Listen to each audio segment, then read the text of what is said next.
São Miguel Arcanjo, defendei-nos no combate, sede o nosso refúgio contra as maldades e as ciladas do demônio. Ordena-lhe Deus, instantemente o pedimos, e vós, príncipe da milícia celeste, pela virtude divina, precipitai no inferno a Satanás e a todos os espíritos malignos que andam pelo mundo para perder as almas. Amém. Bem, Espírito Santo, nós nos consagramos a Ti. Vem falar o nosso coração nessa manhã. Vem silenciar todo barulho, todo medo. Vem falar conosco, nos levar à confiança profunda, ao abandono na Tua graça, na confiança na Tua providência. Rogai por nós, Santa Mãe de Deus, para que sejamos dignos das promessas de Cristo. Amém. Marcos capítulo 4, versículo do 26 ao 34. Jesus dizia-lhes: o reino de Deus é como quando alguém que lança a semente sobre a terra. Quer esteja dormindo ou acordado, de dia ou de noite, a semente germina e cresce, sem que ele saiba como. Por si mesma, a terra produz fruto. Primeiro a planta, depois a espiga e por último o grão que enche a espiga. Mas quando o fruto está maduro, ele mete logo a foice, porque o tempo da colheita chegou. Jesus dizia-lhes: com que ainda podereis comparar o reino de Deus? Com que parábola podemos apresentá-lo? É como um grão de mostarda que, ao ser semeado na terra, é a menor de todas as sementes sobre a terra. Mas depois de semeado, cresce e torna-se maior do que as demais hortaliças. Estende ramos tão grandes que os pássaros do céu podem abrigar-se à sua sombra. Palavra da salvação. Glória a vós, Senhor. Veja bem, eu gosto demais dessas duas parábolas. Elas estão colocadas justamente depois da parábola, sobre a lâmpada, que Jesus contou, que não pode ficar escondida, e também da parábola do semeador, Jesus está aqui, essa subseção é chamada de as parábolas do reino. Jesus está explicando o que é o reino de Deus, em que consiste o reino de Deus, A palavra reino do grego, basileia, que significava não um lugar específico, mas a ação soberana de Deus, O governo eficaz, o reinado de Deus. Você sabe que os judeus, eles esperavam um reino de Deus ostensivo, messiânico, que viria de uma vez, tomaria tudo, dominaria ali os romanos, mataria os inimigos e daria todo o poder ao povo de Israel. Então essa era a compreensão que eles tinham a respeito da vinda do Messias, de Jesus, o Salvador. Só que Jesus está explicando como o reino acontece.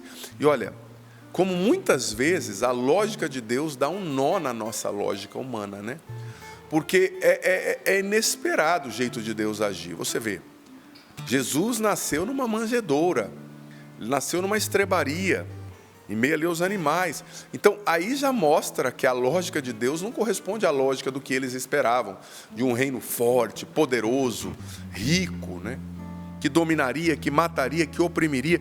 Então, Jesus está explicando. Primeira parábola que está só em Marcos, a parábola da semente que cresce sozinha, E depois a parábola do grão de mostarda. Eu vou falar sobre essa primeira parábola, A semente que cresce sozinha. O que Jesus está revelando com essa parábola? Em primeiro lugar, ele está revelando que o reino é um dom, O reino de Deus. Não é uma obra humana. O homem, o ser humano, coopera. Mas quem faz crescer é Deus, E existe uma dinâmica muito específica no reino, que é a mesma dinâmica da natureza, da semente. A semente cresce por si mesmo. O ser humano semeia, mas ele não controla o crescimento, A palavra por si mesma do grego automaté significa aquilo que produz sem mediação de nada, que funciona. Automaté, daí vem a palavra automático, por exemplo. O que é automático? É que já está funcionando ali, é automático. Você não precisa nem ficar controlando, Já está funcionando. Por si só. Então, a terra produz por si mesma. A semente tem uma dinâmica na semente que faz com que ela cresça, sem com que a gente controle. Ou melhor, sem o nosso consentimento, às vezes sem a nossa compreensão, O ser humano somente lança a semente. A palavra lançar, balé do grego, né? Queria dizer lançar sem controlar. Você simplesmente jogou. Mas a consequência, o resultado não depende de você, né? O ser humano não domina o crescimento. Ele não pode controlar a forma como isso acontece. Mas ele não pode ignorar que o crescimento está acontecendo. Eu lembro quando eu era mais jovem, criança, né? Morava lá mais no norte do Paraná nessa época, numa cidade pequena. E eu gostava muito de mamão, sempre gostei muito de mamão. E às vezes tinha aqueles mamões que cresciam, né, nos terrenos ali. Meu pai tinha um terreno vazio, que depois ele construiu uma casa, mas tinha um terreno que tinha alguns pés de mamão. E às vezes nós, crianças, naquela época não tinha celular, né, a gente brincava na rua, tal, era outro tempo. Eu lembro que a gente tirava às vezes um mamão e comia. E jogava depois as sementinhas, o mamão é rico em caroços, né, naquelas sementinhas. Jogava no chão ali e ia embora. Só que depois de um tempo, umas semanas, às vezes um mês, a gente voltava ali e a gente via o pezinho de mamão nascendo. Só que a gente nem plantou, entendeu? Nós não tínhamos plantado, nós jogamos a semente na terra. Mas existe uma química, existe uma dinâmica que vai além da gente. A gente não controlava, simplesmente o fruto aparecia, né? Claro, a terra era apta ali para aquele tipo de grão, né? Mas acontecia. Então, é mais ou menos assim. Jesus está dizendo, olha, a gente lança a semente, a gente dorme, a gente acorda, não sabe como, a hora que a gente vê a semente cresceu, né? Existe uma dinâmica do reino, né? Que faz com que as coisas aconteçam. Tem a cooperação humana, mas o domínio é da graça de Deus. Não significa a ausência de Deus, mas significa que a graça de Deus não é manipulável. A gente não manipula o jeito como Deus age, né? O reino de Deus cresce pela ação de Deus, não pela ansiedade do homem, da mulher, né? O reino de Deus cresce soberanamente.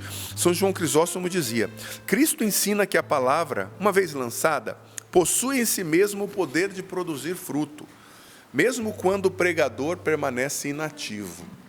Quantas vezes esses dias eu ouvi aqui, no Osana Brasil, eu fiz a missa do sábado, né? E uma pessoa me procurou depois, nossa, padre, uma missa que o senhor celebrou, não sei aonde, há tantos anos atrás, lá Deus falou comigo, e Deus me falou isso, e eu lembrei da missa, só que eu não preguei o que a pessoa entendeu, de verdade, preguei outra coisa, na minha cabeça. Só que a palavra, depois que ela saiu da minha boca, ela não é minha, ela é do Espírito Santo, né? Então, através da palavra que eu falei, que tinha um sentido dentro de mim, Deus fez a pessoa entender de outra forma, curou a pessoa, restabeleceu a pessoa, ela casou, ela curou as feridas, ela era uma mãe. Por quê? Porque depois que saiu da minha boca, a palavra não é minha, né? O pregador não é o salvador da palavra, o dono da palavra, ele é o instrumento, né? A gente lança e é Deus quem faz. São João Crisóstomo ainda diz: não é pela força humana, mas pela graça divina que a semente cresce. Depois Santo Agostinho: Deus age enquanto o homem dorme, enquanto o ser humano dorme, para que ninguém atribua a si mesmo o fruto da graça. Ou seja, nós temos que fazer a nossa parte, rezar, confiar, mas acreditar que existe uma ação de Deus no oculto, no secreto, nos bastidores. Às vezes a gente olha e fala assim: pô, mas minha família está acabando, minha paróquia está acabando, a igreja está em crise, a minha comunidade está em crise, está tudo caindo. Epa, cuidado! Existe uma ação soberana do reino de Deus, uma ação que está acontecendo no oculto, no secreto, no bastidor, mas Deus está trabalhando, Deus está fazendo a sua obra, porque ela independe de você. Claro, a gente tem a cooperação da gente, mas, gente, nesse processo a cooperação é mínima, é lançar a semente, o resto não é com você. Isso também nos dá muita esperança, sabe? Porque às vezes a gente nós olhamos para nós mesmos e falamos: nossa, padre, eu estou na igreja há tanto tempo, e eu estou caindo de novo, eu voltei nesse vício, eu ainda não superei esse defeito. Claro, a gente tem que lutar, a gente tem que lutar para superar o que a gente consegue, mas ao mesmo tempo confiar na graça de Deus, que está trabalhando em você, te formando, te forjando, mesmo quando você não entende, você não vê, sabe? Jesus disse no Evangelho de João aos discípulos: vocês estão limpos pela palavra que eu vos tenho dito. Ou seja, como eu estava falando aqui do projeto da Bíblia em um ano, né? Ai, padre, eu não estou entendendo. Só de você estar ouvindo a palavra, no meu projeto Bíblia em um ano, aqui no Sorrindo para a Vida, no estudo bíblico nosso da Canção Nova, né? Bíblia em um ano, no grupo de oração, na missa, só de você estar se expondo à palavra, ela está te purificando. Eu não estou vendo, mas ela está te purificando, está acontecendo alguma coisa. Quando você está diante do sol, você não precisa falar: sol, por favor, queima eu agora. me queima. Não, você se expõe ao sol e o sol faz o ofício que lhe é próprio. Então, a exposição à palavra, a exposição à oração, isso já é o que você precisa fazer para Deus trabalhar, porque você não percebe, mas Deus está trabalhando. A cada ano, a cada dia, a cada minuto que você está com Deus perseverando, Ele está te fazendo melhor. Talvez você não é o que você deveria ser, mas você também não é mais do que você era ontem. Eu ainda não sou o padre que eu deveria ser, sou honesto, eu queria ser mais santo, mais virtuoso, mais humilde, mais sábio, mais tanta coisa, mas eu também não posso negar que eu não sou também o padre que eu era ano passado. Eu já melhorei, eu já amadureci, eu tenho crescido, mas só eu que tenho trabalhado? Não, a graça de Deus trabalha em mim, a graça de Deus trabalha em você, invisível, você não controla, sabe? Você não controla, assim como a criança cresce sem perceber, assim também a fé cresce quando a gente persevera, mas a gente não controla. Ai, mas eu queria que Deus tivesse feito isso. Calma, Deus está fazendo mais do que aquilo que você pode pedir ou pensar. Está escrito na carta de São Paulo aos Filipenses, Deus é fiel, e Ele vai completar em você a boa obra que Ele começou. Padre, mas eu caí de novo, mas eu tenho tanto retrocesso, mas eu xinguei de novo. Claro, recomeça, levanta, pede perdão. Gente, não tenha vergonha de confessar, não tenha vergonha de começar de novo. Deus não se cansa de nos perdoar. E às vezes, presta atenção, isso aqui é profundo o que eu vou dizer. Às vezes a própria pedagogia de Deus permite que você patine por um tempo em certos pecados, em certas fraquezas, para fazer de você mais humilde, para fazer você julgar menos as pessoas, para fazer você mais dependente da graça de Deus, para fazer você entender que sem a graça dele você vai ser a pior das pessoas e vai fazer tudo errado. Porque quando a gente é muito bom por nós mesmos, nós corremos o risco de confiar somente nas nossas virtudes. Na minha aptidão, eu sei, eu faço, e aí você começa a julgar quem caiu. Às vezes Deus permite que você meta a cara no chão, me perdoe a metáfora, né? Caia, para mostrar para você, tá vendo? Você não é melhor que quem caiu. Até mesmo quem foi preservado, esses dias eu li um livro muito fantástico, chamado de São Luís de Granada, que chama O Guia do Pecador, seria a tradução livre, né? E ele dizia o seguinte, que quem foi preservado de um pecado grave, por exemplo, um pecado da carne, um pecado moral, e não tem a luta contra esse pecado, diferente de quem, por exemplo, vem de uma história difícil, viveu muita coisa difícil, a pessoa tem uma luta. Por quê? Porque ela já viveu pecados de impureza, de carne, de vício, de tanta coisa. São Luís de Granada dizia, bem-aventurado, não é santo ainda, dizia que, fantástico esse livro, dizia que a pessoa que foi preservada, não é por mérito dela, é porque por uma graça especial, Deus não deixou ela experimentar essas coisas. Porque talvez ela é mais fraca do que quem experimentou, e se ela experimentasse, ela não voltaria mais. Ela ficaria no pecado. Então, às vezes a pessoa, eu não pequei, então, tipo assim, a pessoa que nunca fez certas coisas, eu digo para você, como quem tem uma história difícil, que vem de um background, uma história difícil. Não julgue certas pessoas que têm certas lutas que você não tem, não se sinta superior por isso. Porque você não tem aquelas lutas porque Deus te preservou.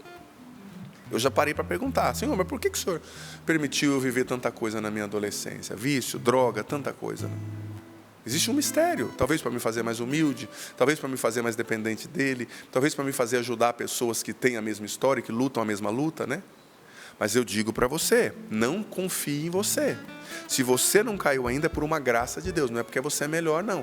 É porque talvez você teve um pai que te preservou, uma mãe que já era bem da igreja, ou talvez porque Deus te deu um tipo de temperamento que você é mais pacato, né? Para morrer, de repente, demora 3 anos e meio, né? Tem gente que é assim. E tem uns que já são mais exploradores e vão para cima, né? Então, não julgue as pessoas. Existe uma graça de Deus te preservando. Que se não fosse essa graça, dizia São Luís de Granada, você estaria no inferno, sabe? Então, confiar na graça que nos acompanha, entender que existe um processo silencioso, né? Aí agora eu entro no segundo aspecto dessa parábola. O reino cresce no silêncio, de forma gradativa, né? Existe um processo silencioso, não há espetáculo, não há imediatismo. O reino cresce no oculto, contra toda ansiedade. Sabe, o reino não cresce pelo barulho da ação humana, mas pelo silêncio eficaz da graça de Deus. Não é o que você faz, é o barulho. O reino cresce no silêncio de Deus. O processo é misterioso. mas é preciso acreditar. Deus está fazendo, sempre. Ele age no oculto. Ele está fazendo. Ainda que você não veja, creia, confia. E olha, e mais uma vez eu digo, os grandes santos, quando você olha para São Francisco, esses homens, essas mulheres, eles se consideravam os piores dos piores. São Francisco dizia, eu só não sou um matador, um assassino, um estuprador, por causa da graça de Deus. São Francisco tinha essa compreensão. E tem gente que porque reza um pouquinho, porque não cometeu certos pecados, se acha tão superior aos outros e julga todo mundo. Sabe, cuidado, esse julgamento pode te levar para o inferno, né? Pode te levar para o inferno, Jesus disse. E quando eu digo julgar, gente, eu não estou falando de não dizer que o pecado é pecado, não dizer que o errado é errado. Não, não é isso que eu estou falando. O pecado é pecado, o errado é errado. Mas é não se colocar nessa condição de superioridade, com esse orgulho espiritual. Eu sou salvo, aquele está no inferno. A igreja nunca diz quem está no inferno. A igreja diz quem está no céu. Os santos, né? Porque isso é entre a pessoa e Deus. É claro que, doutrinariamente falando, quem morre em pecado mortal vai para o inferno. Mas a gente não está aqui para definir isso, né? Então, segunda parábola, o grão de mostarda. O grão de mostarda era um grãozinho pequenininho, né? Bem pequenininho, eu já peguei na minha mão, essa mãozona grande minha, lá em Israel, uma vez em Betânia, eles me deram, e de fato some na minha mão o grãozinho. E ele pode se tornar uma árvore, né, que chega até 4 metros, você tem noção? É grande, né? Pelo tamanho do grãozinho, sobretudo naquela região, que não tem tantas árvores grandes. Aqui nós estamos no Brasil, nós temos uma floresta amazônica, nós temos muitas árvores, né? Mas a comparação foi feita no Oriente Médio, onde não há árvores grandes, né? Então, para a realidade deles, era muito grande. Então, Jesus está dizendo que Ele ama, Deus ama começar pequeno para manifestar a sua glória. Deus não começa com espetáculo, Ele começa com humildade. Muitas pessoas hoje não crescem nas coisas porque elas querem começar grande, chamando atenção, com milhares de seguidores, muito sucesso. Deus começou a história da salvação numa manjedoura. Deus começou a história da salvação fugindo para o Egito e ficando lá, falando outra língua, trabalhando em outro lugar. O mundo não parou porque Jesus estava aqui, ele viveu a vida dele ordinária, simples, trabalhando como carpinteiro, até chegar o momento da manifestação, quando ele tinha 30 anos, né? Então, a pequenez inicial, né? Isso aqui é uma imagem da igreja, gente. Olha a pequenez inicial da igreja e o crescimento desproporcional, né? O reino começou invisível, mas se tornou um abrigo universal para todos os povos através da igreja, né? A metáfora que Jesus disse, é uma sementinha, depois se torna uma hortaliça, uma árvore enorme, que as aves do céu vêm se abrigar nos seus ninhos. As aves do céu aqui é a imagem dos povos todos, né? Cumprimento das profecias do Antigo Testamento, que Israel seria a luz através desse novo povo de Deus, que é a igreja fundada por Jesus, o novo Moisés, né? Então, a gente tem que ter consciência. Olha só, se a gente for parar para pensar, a igreja começou na solidão do cenáculo com 12 pessoas. 11 apóstolos, Judas tinha se suicidado e a Virgem Maria. E ela chegou no século IV ao centro do poder do maior império do mundo, que era o Império Romano. Você está entendendo? Claro que havia um desígnio de Deus sobre isso. Mas foi assim, ó, de um cenáculozinho lá em Jerusalém, ela chegou aqui na América Latina. Ela chegou na minha história e hoje eu sou padre. Ela chegou no Japão, ela chegou na Rússia, eles são ortodoxos, católicos ortodoxos. A palavra de Deus chegou na África. A Canção Nova tem uma casa em Moçambique, tem uma paróquia em Zobwe, né? Chegou em tantos lugares, mas começou pequenininha, né? A ansiedade e o imediatismo são inimigos do reino. Não se encaixam no jeito de Deus agir. Então, meu filho, filha, acalma o seu coração diante dessa agitação, porque o que Deus te prometeu continua de pé, tá? Mas tenha a humildade de começar pequeno. Tenha a humildade de viver as etapas, os processos. Deus está trabalhando no silêncio. Santo Irineu dizia, Santo Irineu de Leão, doutor da igreja, aquilo que era pequeno aos olhos do mundo, se tornou grande pela graça, pela ação de Deus, falando da igreja, né? Sabe? A igreja não nasceu poderosa, ela não cresceu por estratégias humanas. Cresceu porque o reino possui uma vida própria. Tem tanta gente que diz, olha, vamos aqui, tem que aplicar esse princípio do marketing na paróquia. Tem que aplicar, com todo respeito, as ciências humanas ajudam. Mas a igreja não cresce por estratégias humanas, porque a igreja, ela não é somente um aglomerado. Claro que tem coisas que ajudam, obviamente, princípios de administração, de marketing, podem ajudar. Mas ela não é somente uma instituição social, não é uma ONG. Ela é o corpo místico de Cristo, ela é invisível. A igreja não é a paróquia que você vê, é o corpo de Cristo, é a ação. O catecismo diz que é o sacramento da salvação universal, né? É a ação de Deus na história. Então não é somente, claro, eu não estou desprezando, tá? Tem profissionais que ajudam muito, mas não é somente o princípio do marketing. Por exemplo, eu que sou padre, eu estudo comunicação hoje, estou fazendo um mestrado, estou terminando, mas não é somente para eu usar aquele princípio. Não, vai me ajudar, obviamente, ajudar aqui o sistema da Canção Nova de comunicação, ajudar a minha comunidade, eu estudo para isso, para oferecer à minha comunidade um retorno. Mas não é só isso. Eu tenho que estar aberto também à pedagogia do Espírito Santo, como o Padre Jonas, o Senhor Jonas Abib sempre nos ensinou. A pedagogia que o Espírito Santo inspira, tal como eu falei, do Catecismo em um ano, a Bíblia em um ano, são pedagogias que o Espírito Santo me inspirou, todos os dias, que vou fazer no canal. Mas tem também outras pedagogias que o Espírito Santo inspirará o Papa Leão, inspirou os papas anteriores, inspirou a precedência dos concílios. Concílio não é uma organização, o Papa não é um CEO, gente. O Papa é o sucessor de Pedro. Ele é conduzido pelo Espírito Santo, né? Então, entender, a gente precisa deixar o reino nos conduzir. Esse grão de mostarda é sinônimo do próprio Cristo, né? Que nasceu humilde, foi rejeitado, crucificado, mas da cruz nasceu a igreja, a árvore da vida, né? E que ilumina todos os povos. É algo mínimo, né? O grão é algo mínimo, insignificante. Mas há um contraste intencional com o resultado final desse grão. Uma árvore enorme, né? Sabe? Torna-se maior que todas. Essa palavra torna-se maior, torna-se é do grego ginetai, que significa processo de transformação, processo gradativo, né? Por mais que as pessoas hoje estejam manipulando, né, os grãos, manipulando a produção dos frangos, né, nas granjas, tudo tão rápido. Mas olha, quando você come um frango de granja que cresce aí um mês e come um frango caipira, né, quem entende disso e tem o mínimo de taste, de sabor, de paladar, né, para perceber a diferença, sabe que não é a mesma coisa. E a semente também não adianta você jogar e querer que ela cresça amanhã. Não é a mesma coisa. Porque existe um processo. Na natureza existe um processo. Na construção de uma casa existe um processo. Na construção de um casamento existe um processo. Na construção de um ministério sacerdotal existe um processo. Eu vou ser sincero, hoje eu sou muito mais padre do que quando eu fui ordenado. Mas não, quando eu fui ordenado eu já me tornei padre, era o sacramento. Óbvio, fechou ali o processo, eu sei disso, mas eu estou usando a metáfora para dizer que eu fui aprendendo a me tornar padre, e ainda estou aprendendo, olhando para as minhas misérias, olhando para o povo, entendendo, né, o que eu consigo, o que eu não consigo. O casal também, tem casais que se casam, né? O padre acaba acompanhando muito isso. Mas no primeiro ano eles quase se matam. Alguns conseguem, né? A meta final de matar um outro, brincadeira. Quase se matam, né? Meu Deus do céu, é muita diferença, é muita batalha, é muita... Nossa! E é difícil mesmo, né? Começar homem e mulher é muito diferente, né? Culturas diferentes, saíram de barrigas diferentes. Os irmãos que saem da mesma barriga brigam, imagina quem sai de barriga diferente, né?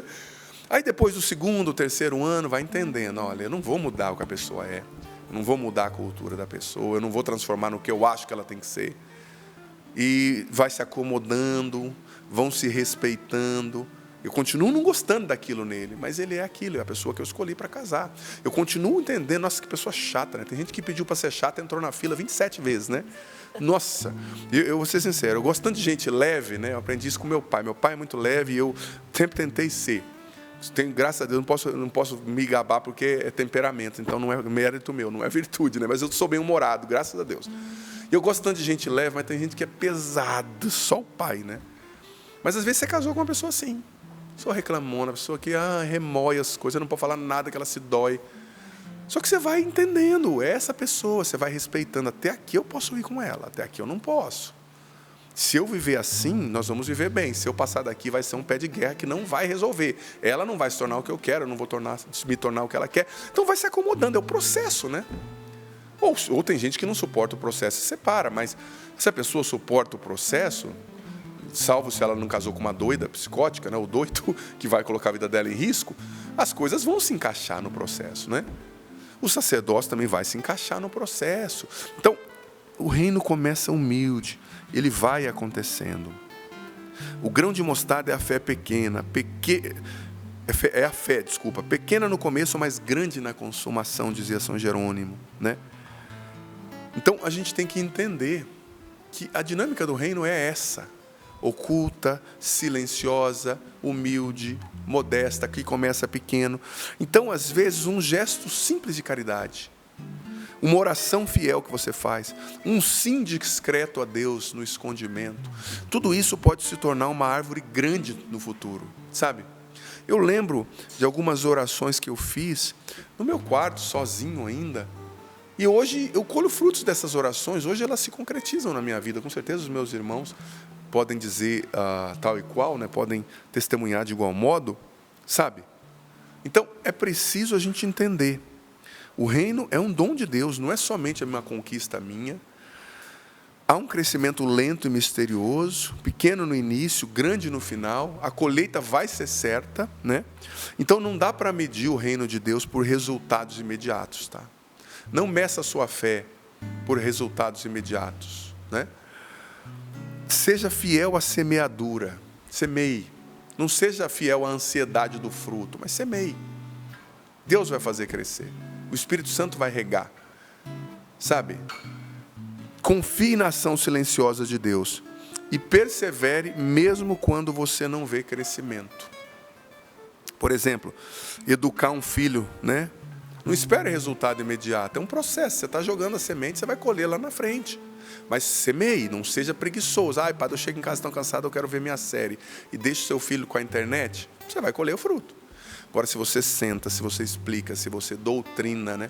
O primeiro catequista, eu dizia sábado no Osana Brasil, e repito, do pai do filho é o pai e a mãe, diz a Familiares Consórcio, né? De São João Paulo II. É o pai e a mãe. Então, o pai e a mãe tem que conhecer o catecismo, tem que conhecer os dogmas.